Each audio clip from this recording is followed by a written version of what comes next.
Welcome everybody in person and online. There's quite a few people online as well. Thanks for braving the rain. If you were here in person, and as a reward, we have biscuits and Belgian chocolates that Andrea brought with her from Brussels.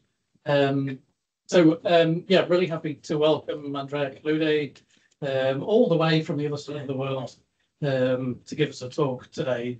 We met last September, I think, in Hamilton in New Zealand. And at one point you said, you're planning to come to the UK. So I thought, aha, we can invite you to Lancaster. So here we are. Thanks very much for coming. So you're going to talk about the topic you have on the slide there, social media language, creative dynamic, and strategic. So please, when you're ready. Thank you so much. Thank you, Paul. Thank you very much for hosting me. Normally, when you come to New Zealand and you say, oh, you should come visit, it's quite safe. It's far enough that you think probably people won't come. But, academics, you can never tell. They'll be like, yeah, I'm booking my flights.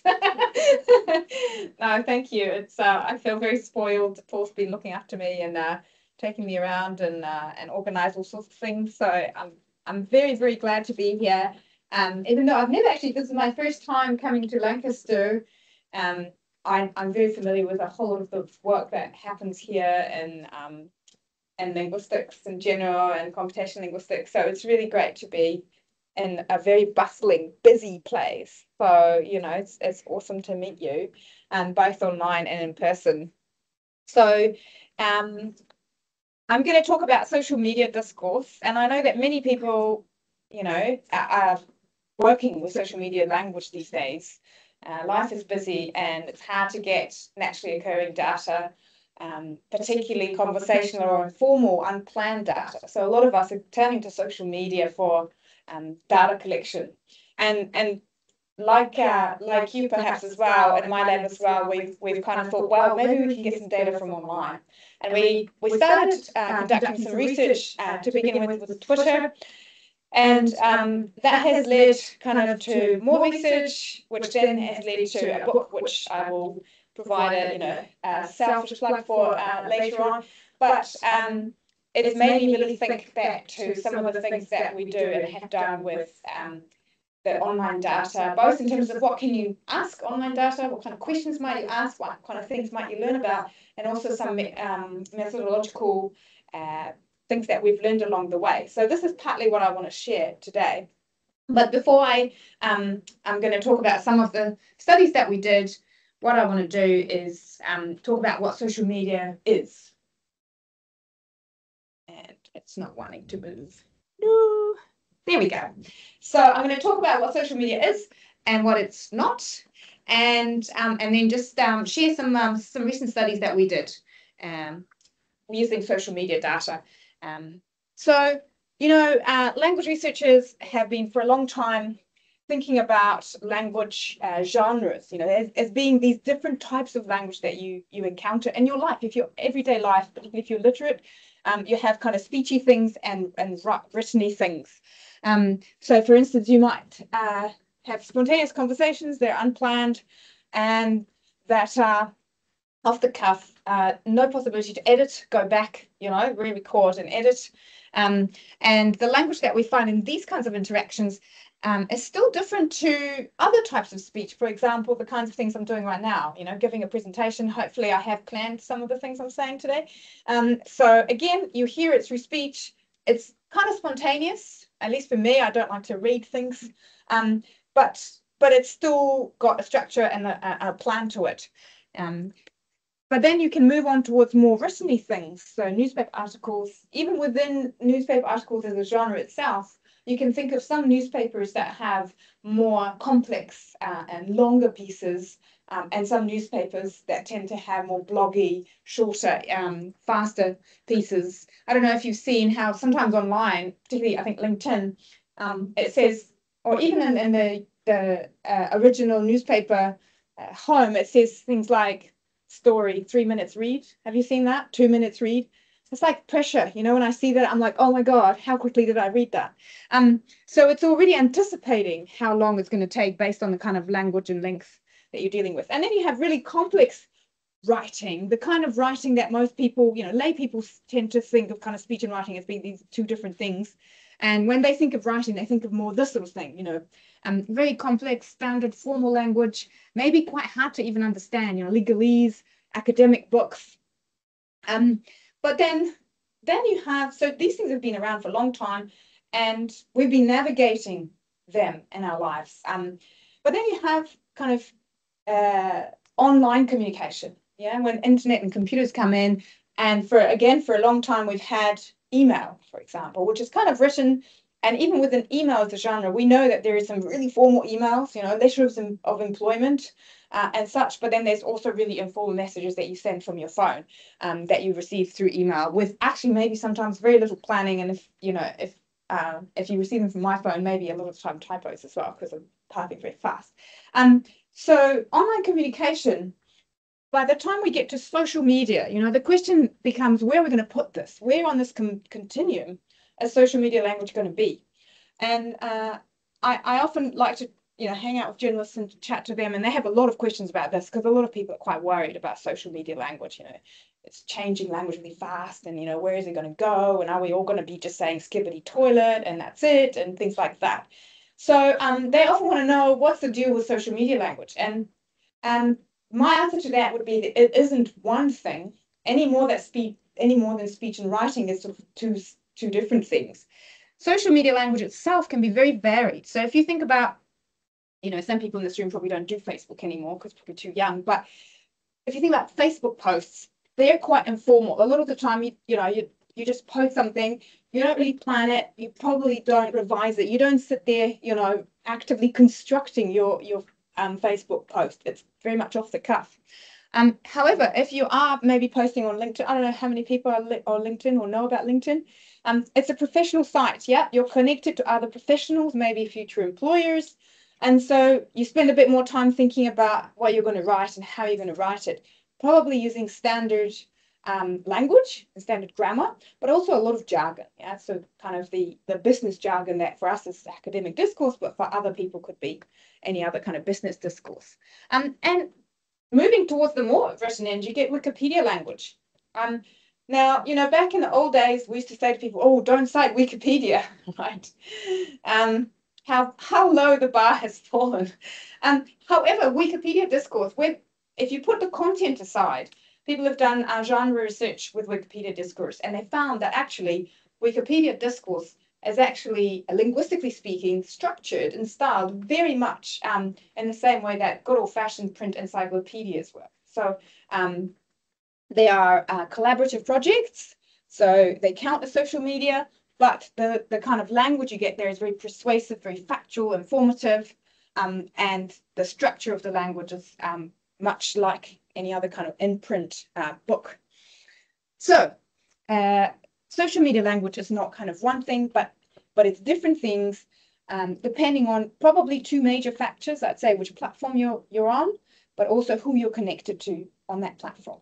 Yeah, the purpose of communication and who you're connected to really influence the kind of language that you find, and that language will vary enormously. And for us people who are, social linguists, I don't know if there's social linguists in the room, but if you're familiar with the good old-fashioned Lebovian social linguistics, it's style shifting 2.0, right? So essentially, we put forward the personas that we want to, depending on the kind of purpose of communication and who is listening. A lot of theories that we've already had in place to explain other language phenomena work really, really well to explain what happens online. So we can define social media in different ways. Some people just do it by simply just enumerating types of platforms. Other people do it by kind of characteristics. So I really like this definition from Sargent and Tagg's book on social media discourse. The content, they say that social media involves content which is developed and shared on the internet, and which is as much a product of participation as it is of traditional creative and publishing broadcasting processes. In my book, I define it as kind of a joint participation activity where there's a blurring of lines between author and reader, producer and consumer. So people are both, in theory, they have the ability to be, although we know that doesn't necessarily happen. There's a lot of people who just kind of scroll, right? And just lurk around and read, but maybe don't post very much. And conversely, there's probably people who post a lot but don't read a lot. but there's this kind of joint participation aspect where the lines between consumer and producer are blurred.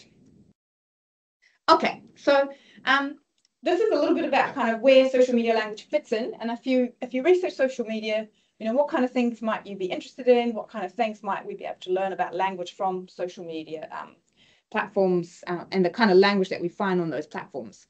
So I want to illustrate this with two kind of recent case studies, and I'm not going to give you all kind of the whole details about what we did.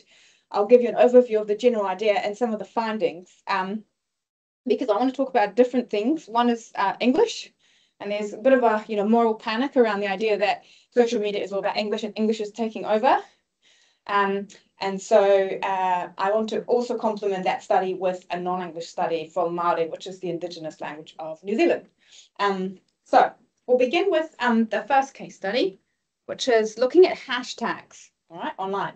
So hashtags are really interesting because they've been used in different ways. So the projects that I'm going to talk about, they've all been done with my wonderful students, without whom none of this work would be possible, because they have tireless energy and fantastic curiosity about online language. They're prepared to spend hours online, which is great, but also helping me code data and clean data, which has been really important. So that's one of the first kind of methodological points is, there's a lot of data cleaning involved. You can't just go on social media. On the one hand, you can get lots of data quickly, but then you've got to clean it. And if you want to answer really interesting language questions, I'd say you often have to combine your methods to partition data in a kind of big data sort of corpus and a subcorpus, and look at both kind of the macro and the micro lens. That's been really helpful for us. So, okay, getting back to hashtags, we wanted to know how hashtags work. What are these things? Are they words? Are they something else? What kind of word formation process gave rise to hashtags? And Amber, who's a marketing student, she picked this hashtag WOKEAF. I don't know if you guys know the hashtag WOKEAF. You know what AF stands for? Okay, awesome. So you've got this concept woke and then AF, which is kind of an expletive. And it's actually turned out to be really interesting, and we didn't know why to begin with, but it was one of those kind of lucky situations where the more we delved into it, the more we thought, that's kind of cool. So what we did is we wanted to get a whole lot of tweets, and because it's, back in the day when you could, use the Twitter API and get tweets, you can't do that now. We did searches over 10 years so that we could study the changes over time. WOKEAF between January 2012, January 2022, we looked at all variations. And what we ended up doing is splitting the data. So we got a kind of a big corpus of about 1 million words, which is always nice.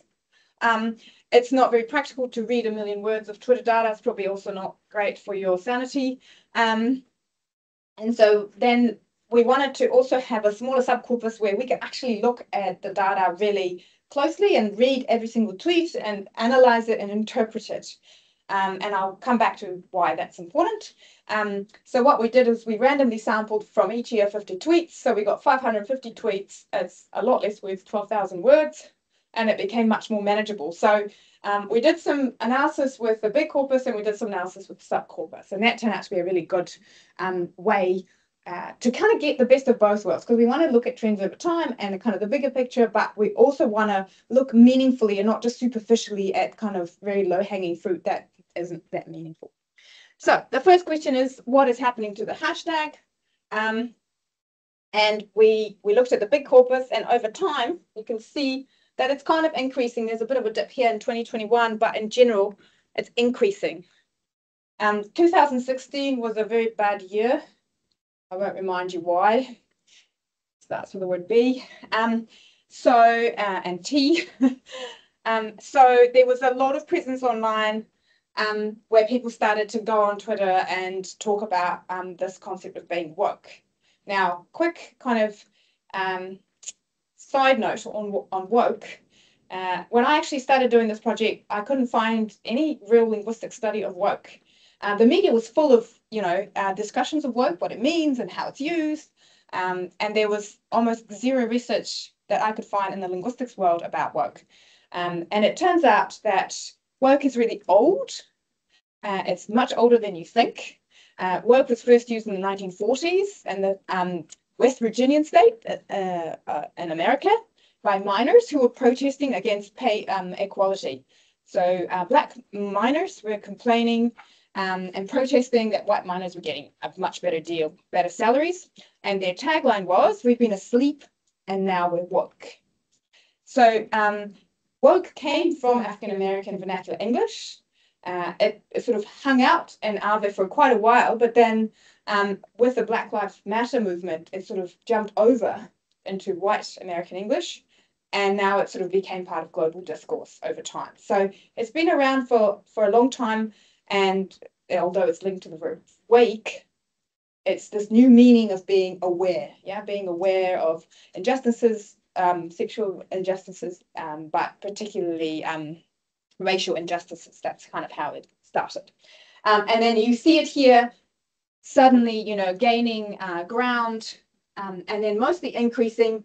In 2020, 2019, 2020, there was actually some books published in the States satirizing the concept of being woke. Look at these people, the PC police gone mad. You can't say anything anymore. So there's a bit of a backlash against the woke movement, which I'll come back to in a minute. So mostly on the rise, apart from 2021, when we looked at the smaller subcorpus to look at how it's actually used, we realized that these bars here are not all the same, because actually the word has different meanings. And we did this semantic analysis, which, it's really tricky doing semantic analysis because it's not straightforward, it's subjective. But Amber and I, mostly Amber, and then with help from me whenever things got tricky, we identified 8 different senses for the hashtag WokeAF. And I'm going to draw attention to a couple that are really interesting. So first, there's a proper noun sense where there's a podcast evidently called the Woke Podcast, and this was referenced a lot. There's some lyrics from Snow the Product. I don't know this band, but this is things I've learned. And so they're referenced with the hashtag WokeAF. But these 2 meanings were very interesting to us. And some tweets, for example, it's unconscionable that some people might not already know this, /WokeAF, and then a link. And this tweet, it turns out the user is critical of anybody who is not yet aware of the social injustices. You've been sleeping, you've not actually realized, look at what's happening out there. But in contrast, almost antonymically so, you have people who are critical of woke culture because they suppress free speech in their view. So you have things like hashtag WokeAF, hashtag Democrats are offended over everything. Yeah. So you have these 2 almost opposing camps. There's the people who are like, yeah, woke is good, we want to be woke, everyone should be woke. And then you have the other people, the other side, who's like, what? Can't say anything anymore. It's too woke and too PC. So it's actually, we've almost found parallels with the term political correctness, right? And then there's some other things. There's conspiracy theory type, uses, which is always going to happen. Social media. There's clickbait uses. There's still the kind of unable to sleep. There's 2 or 3 people who are still using it to say, I'm awake. And then there's people announcing that they're woke. And then there's this kind of almost sidestep towards a spiritual awakening. So it's not so much racial and sexual kind of oppression and things like that, but this sort of idea that I'm woke to the fact that my body really matters and I'm going to treat it well. So we actually decided that when we looked at these senses, it seemed to us like it's almost as if you have this literal meaning of woke, somebody who can't sleep, that's more the original sense of the verb, to this figurative sense of kind of abstract ideology around, are you aware of injustices of some sense, or are you feeling oppressed by the fact that you can't say what you think? And then you have these other things in the middle. And you can look over time to see, of course, what happens. And this is where, again, the smaller corpus is really helpful because you can't really be doing that with, a million words. It's very difficult because tweets are quite short. And sometimes the context wasn't enough. So we had to actually follow links and look at, users to really deduce what the tweet was trying to say. And so what this graph shows you is, among other things, the yellow, which is proper noun use, very common to begin with, people talking about the podcast a lot. But then you see the orange coming in. I'm aware, I'm woke, people declaring their wokeness. And then you start to see these purple and green, and increasingly purple. You can see the purple's quite dominant here. The purple sense is those critical of wokeness. So in recent years, you get more of a backlash against the woke agenda, if you like. And then the green is those critical of people who are not woke. So we wanted to really look at those two contrasting views side by side. And if you exclude the other senses, you can see that the blue, those critical of woke, are increasing over time. This, of course, assumes that our tweet sample, randomly sampled, are actually representative of the bigger, population, and we don't know that. But, we would hope it is. So we found this quite interesting, this tendency towards seeing woke from kind of a good thing, everyone should be like this, to actually now it's a lot of people saying it's not good. Because I'm a linguist geek, I wanted to know a bit more about the structure. What is woke AF? How does this work? So you have a verb, wake, and then the past tense is woke. That means the opposite of being awake. And this past tense acquires back in 1940s this meaning of social awareness. And then it starts to turn into an adjective. Yeah. We talk about woke movements, the woke agenda, the woke brigade. So it goes from verb to adjective, not an uncommon path. Yeah.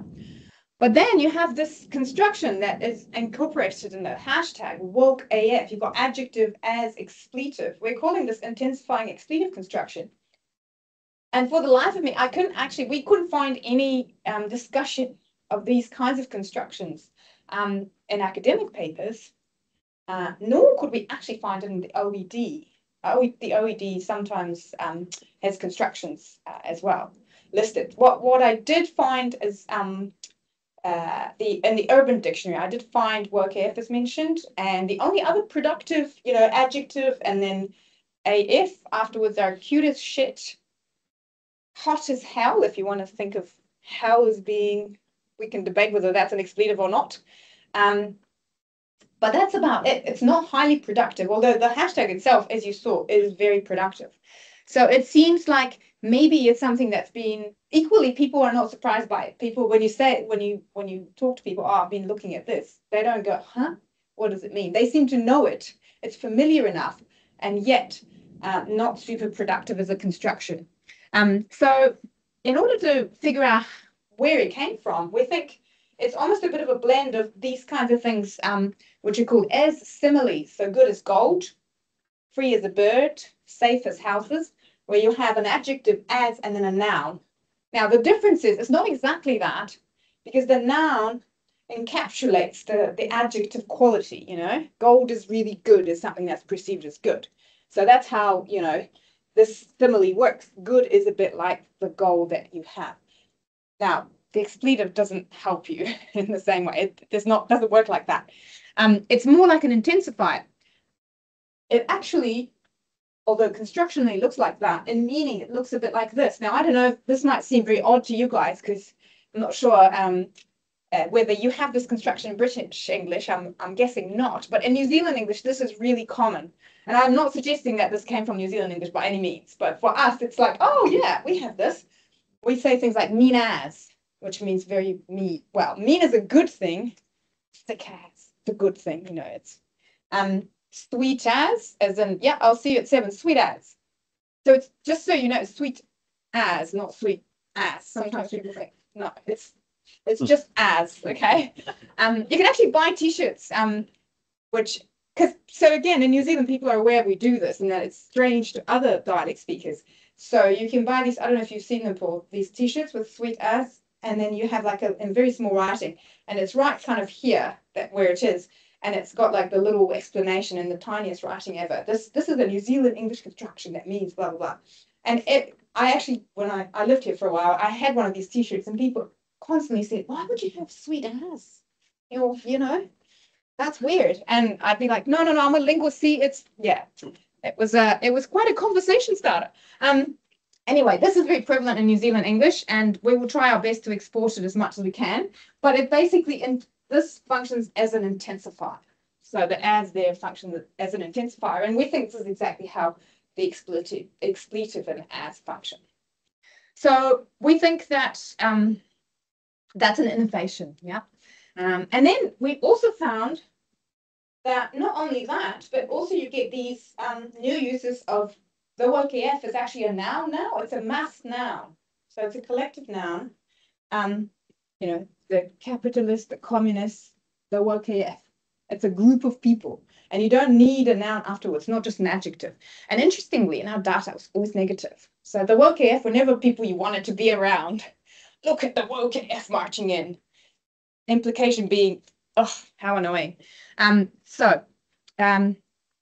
Basically, in this project, we kind of we try to show that actually the lexical innovation is not just, you know, abbreviations and strange, unusual things maybe, but it's actually quite innovative in terms of grammatical structure and meanings, and quite creative, yeah. And this sparked our interest a little bit more in hashtags. So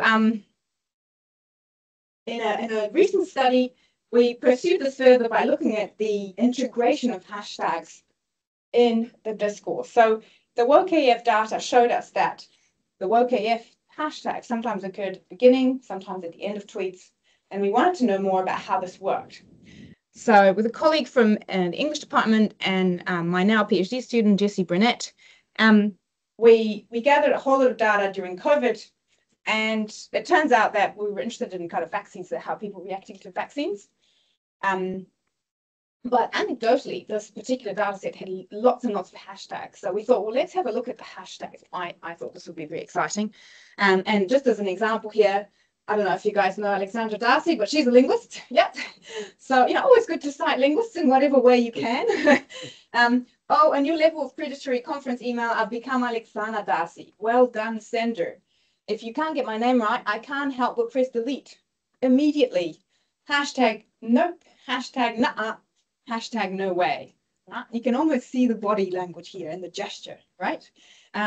So I thought this was very nice and creative, and also illustrating that hashtags are not just used for affiliating posts to communities, but also for meta-linguistic commentary. Yep.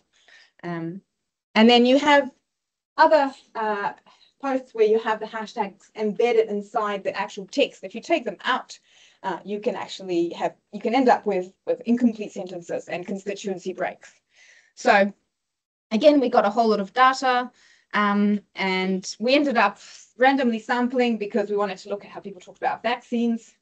And then we carefully manually extracted all the hashtags from these bigger data.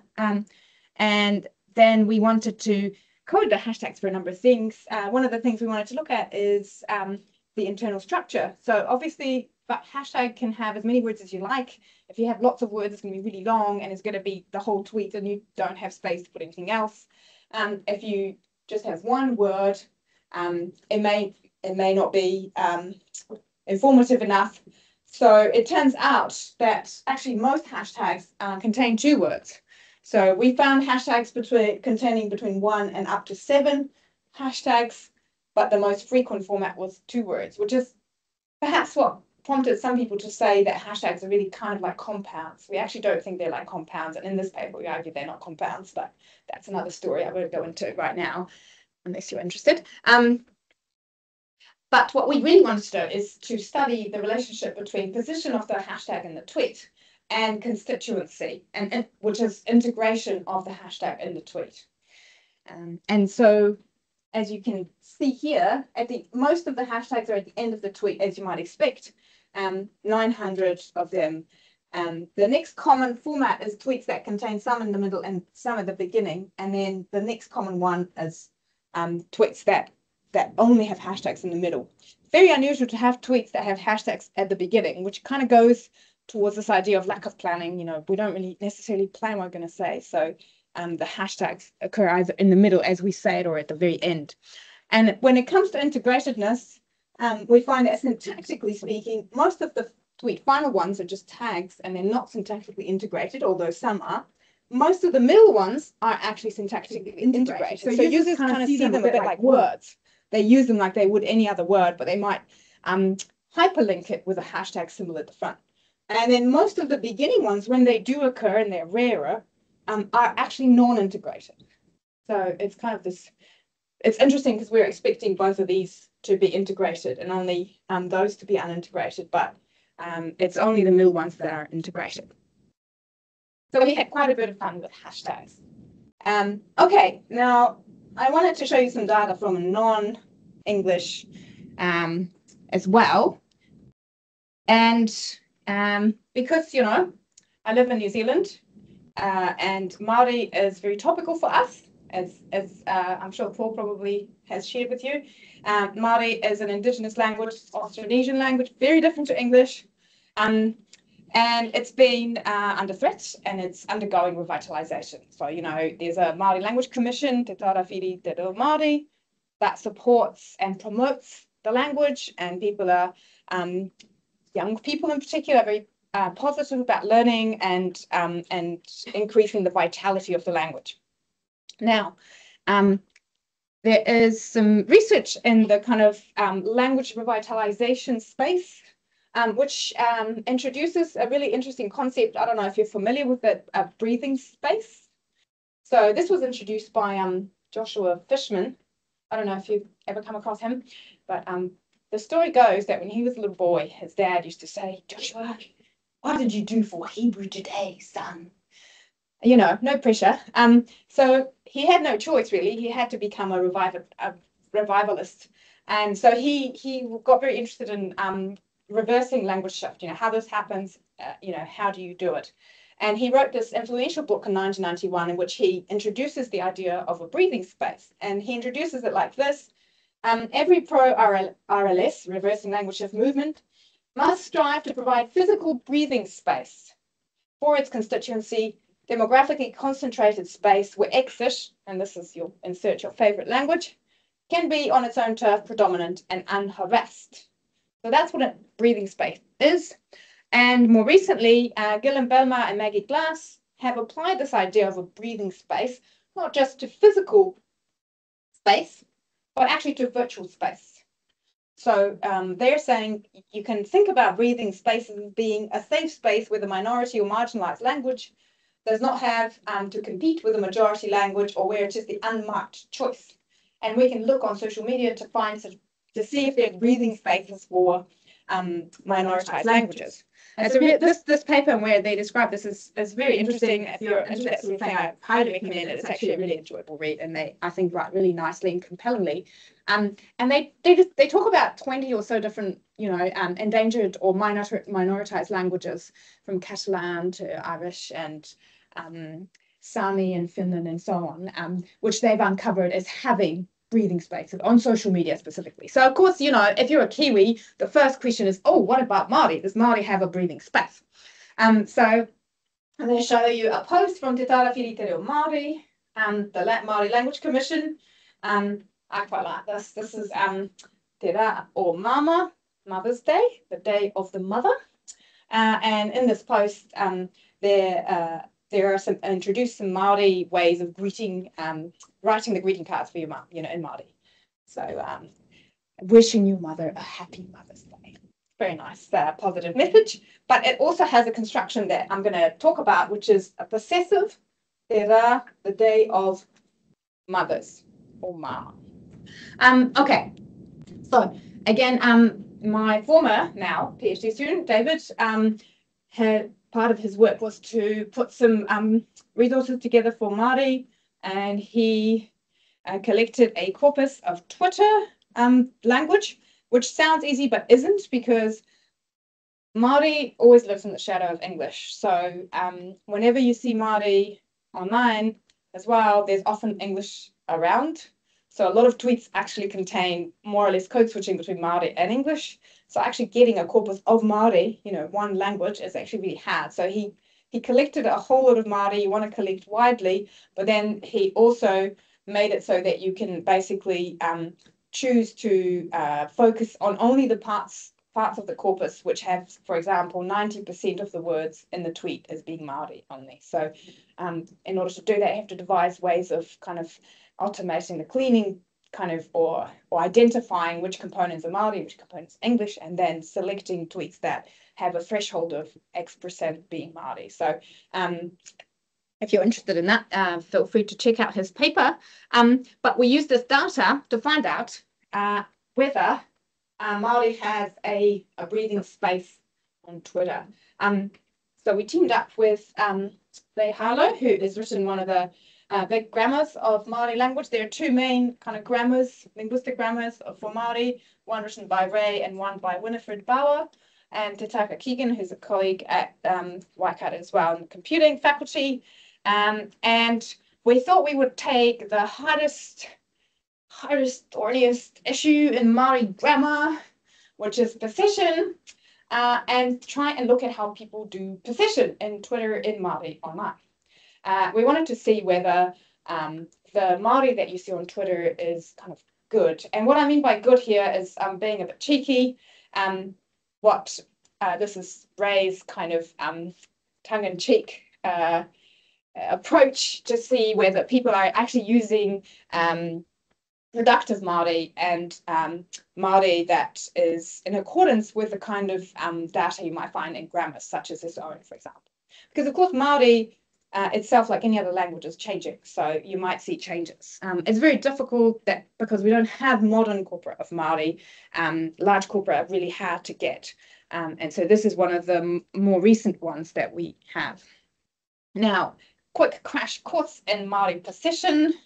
I don't know if people are familiar at all with Māori here. I'm not expecting necessarily they would be, but Māori has got two possessive markers. There is an R class and an OR class mark possession. And if you're, I don't know if anyone is a grammarian here, but if you're, Austronesian grammarian, you'd be like, oh, yes, maybe that's alienable and inalienable distinctions. No, it's not.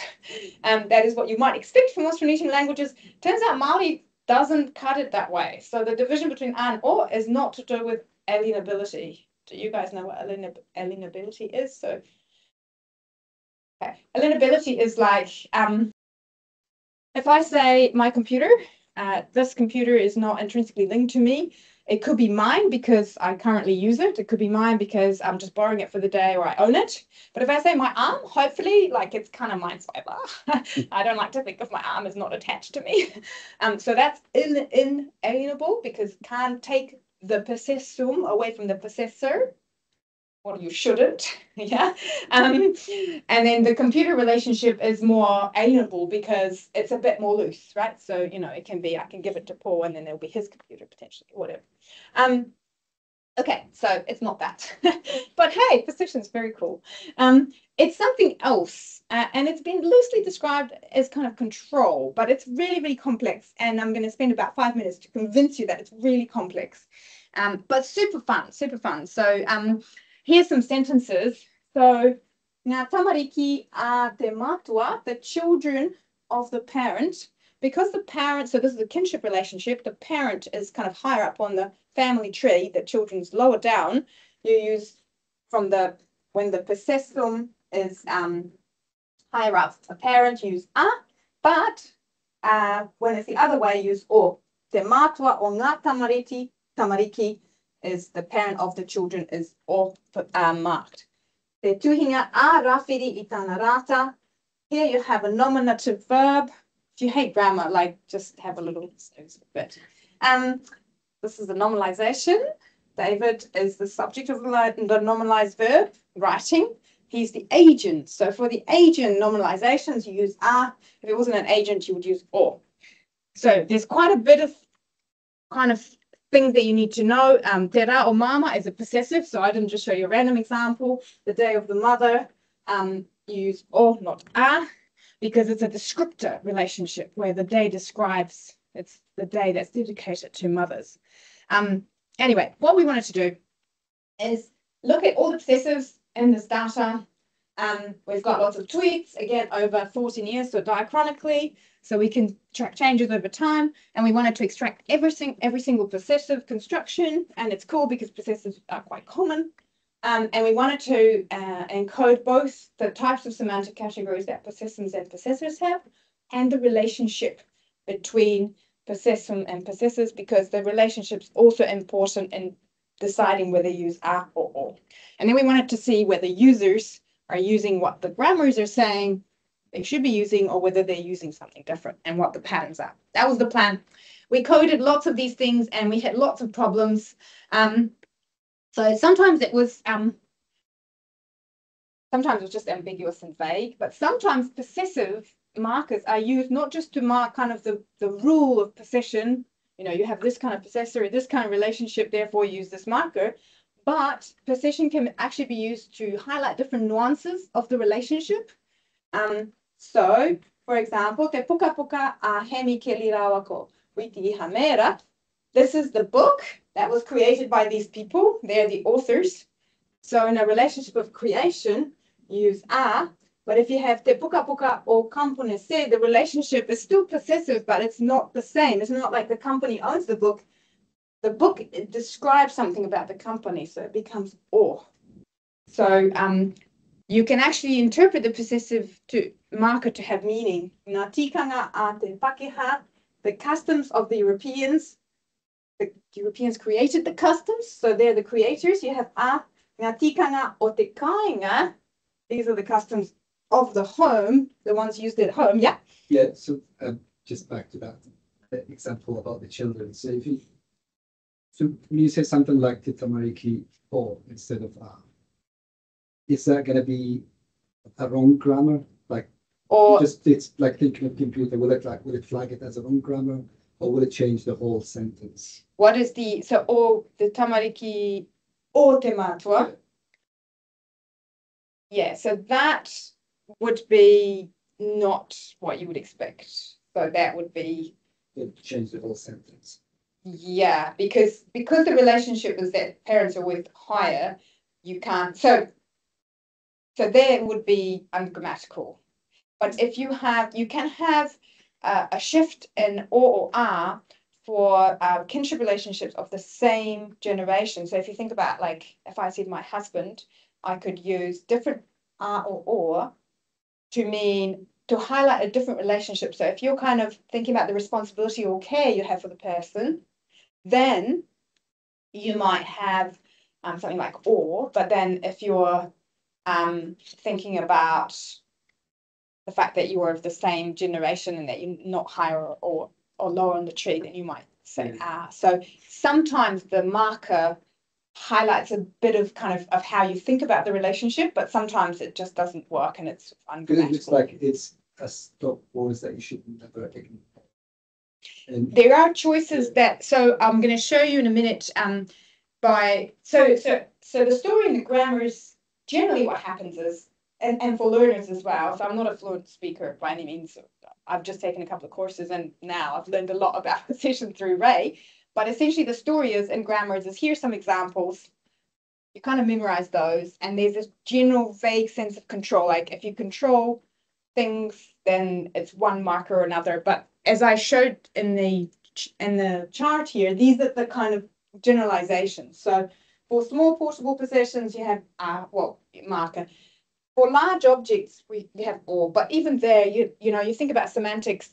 We had this great conversation like, is a ceiling a small portable object? Is a bed a large enough object? And so there's kind of patterns, but then it being wrong is maybe a bit strong. But yeah, it's a really good question, It's not necessarily a stop word in the way that you would immediately flag it as this is incorrect speech or non-native speech or something like that, because there can be nuances that are captured by the variation in the marker used. But those nuances can be really complex. So it does depend on who's doing it, if they're able to do it kind of in a sensible way, if that makes sense. Yeah. It is interesting to see, because like most of the things that we teach in, let's say, Latin languages will say stop words. Not important. Sometimes you can remove them, and then the whole sentence will still continue to be. So possession wouldn't count as a stop word because you can encode semantic nuances with it as well. So various complications. But what we ended up with is this kind of algorithm. You'll like this because David's a computing student. So, we would never kind of unleash this on learners like, here's the algorithm for session marker, that's one way to put people off, right? But so you can see here that some are pretty much fixed and they behave a bit like stop words. You know, if you have kinship relationships of this kind, then it's or. If you have kinship relationships of this kind, and it's are. But then if you have either creation or ownership categories, there might be variation. Here, there's no variation. And then you have lexical exceptions as well. So it turns out that uli, which is a descendant, is an exception because it doesn't follow the pattern of kind of the higher and lower kinship. So we were able to come up with a rule in as much as it was kind of possible, but there were exceptions and uncertainties that you could also see in the data. But in terms of the kind of data we found, so this was just basically looking at all the different data, coding the categories, and then thinking about the grammars and their descriptions and what, you know, what they would say, okay, this is the kind of marker you should be choosing. But then we went back to the Twitter data and asked ourselves, okay, now with that in mind, what are users actually using? Are they using the expected marker or are they using something different? So there were some good news stories here. So one is, and don't worry about the words necessarily, but when we coded both categories for possessum and possessor, possessums are blue, possessors are red, hopefully you can see there's lots of different bars, which shows that people are not shy. They're using possessive constructions productively on Twitter. They know it's hard. You know, you only have to be in a beginner Māori class to immediately get possessive constructions. You know, these are the corners that are going to be really tough. So people are not scared to use them. They're using them productively. They discuss a wide array of different semantic relationships. So that's really cool. Same with relationships. The most frequent relationships found in our data were descriptors and features and partnerships. We were a bit surprised kinship wasn't very common because we thought this would be like a really frequent category and wasn't relatively as common. But then the second part is, this is what we found, and I appreciate this is not the prettiest graph, but basically we wanted to compare with what the grammar would say, and we wanted to see what are speakers doing. And it turns out that in 91% of the cases, speakers get it right, so to speak. They actually use the marker that the grammar would predict, which is really good news. Because again, you know, if you think back to the moral panics around social media, bad language, informal, all of that, well, speakers, you know, who use Māori are kind of language activists probably, and they're very committed to revitalizing, you know, a real special part of their identity, their language. Also, we find that for all, they do much better than they do for A. The mistakes or, you know, the deviations happen more in A. David's a computing student, so he's produced some interesting visualizations to actually probe this. So this is the plug really for his visualizations. He's got some software that you can put in your own data as well, and you can basically, this is categorical data, so you know it's quite hard to visualize nicely. There's not a lot of tools for that. So you can sort things by frequency and you can have, as we did, possessum, relationship possessor. This is the marker that the user used. This is what we predicted with the algorithm, what it should be there, what we're expecting. And then this is the kind of, if there's a discrepancy, this is what the discrepancy is. They used R, but they used or, but that's unexpected because we were expecting R. So you can sort by the errors and then see what is the most frequent one that they got wrong and things like that. So it's quite neat. Now, the final thing is we looked, so or is actually much more frequent. And it turns out that even though nobody tells you as a learner this, if you're not sure, just use or, because it turns out that's actually the default unmarked. And you can see that or kind of stays, so red is sort of unexpected R when you should be, people using R when they should be using or. And across time, you see that it kind of stays pretty stable. What you see with R is that it's almost very slightly increasing. So it could be that we're looking at, so there's more errors with R over time.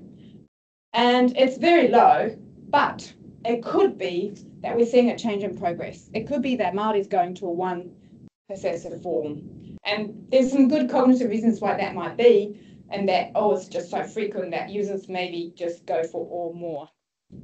So it would be really cool to collect more data from not just social media, because we don't know if this is just Twitter or if this is just now or what's going on. So it'd be nice to actually see what the possessive system is doing and other types of change.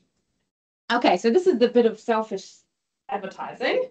What can we learn from social media about language?